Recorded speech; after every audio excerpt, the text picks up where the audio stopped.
السلام عليكم ورحمة الله وبركاته. ازيكم عاملين ايه؟ معاكم اسماء من مطبخ سومة. النهاردة بقى تعالوا نعمل مع بعض احلى طاجن رز معمر تقدري تقدميه مع صينية فراخ او طاجن لحمة في الفرن او فراخ مشوية. كل الحاجات دي هتبقى حلوة قوي معاه. حاجة كده خطيرة، يتاكل لوحده كده كمان من جماله ولا طعمه حكاية. انا هوريكم النهارده بس ايه هعمل بقى مع ملوخيه وفراخ. ابتديت بقى طبعا ارطفت الملوخيه وغسلتها كويس وهنخرطها زي ما انتم شايفين. هقول لكم التريكات بتاعتي في الملوخيه عشان تطلع معاكم حلوه قوي ولونها جميل كده وليها مطه. تعالوا بقى نشوف المقادير بتاعه الرز المعمر.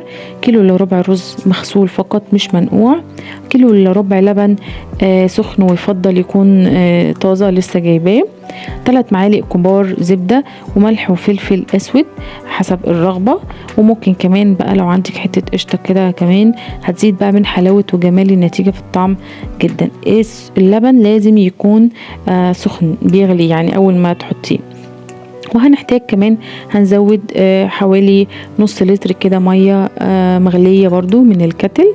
بصوا انا عايرت الصينيه بتاعتي ازاي. في الاول حطيت صباعي كده عشان اشوف المعيار بتاعي صح ولا لا، هو يا دوبك عقله كده. وهزود بقى ايه الميه السخنه زي ما انتم شايفين. برضو هسيب حوالي عقله كده من الصينيه من فوق بالظبط، وهقلبهم كلهم كده. وعندك بقى حته قشطه ممكن نحطها على الوش، مش عندك هيطلع تمام قوي. حطيت بقى الفراخ في الفرن وعملتها بالصلصه كده، هتطلع في الاير فراير سوري، هتطلع شكلها وهم.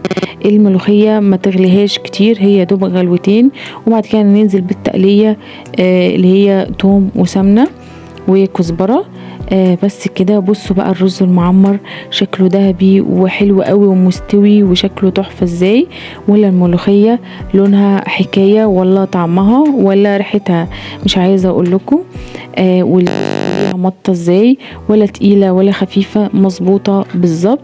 يا رب تكون الحلقه بتاعتي عجبتكم النهارده، والاكل شكله بصراحه شكله تحفه.